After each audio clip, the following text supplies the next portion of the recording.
Getir. Getir.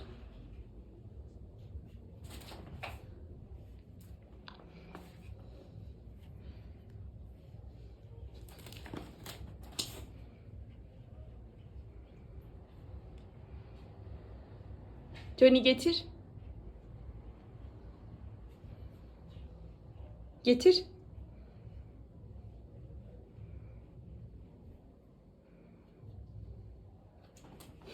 Kurban olurum seni yaradana. Getiriyor ya, resmen getiriyor.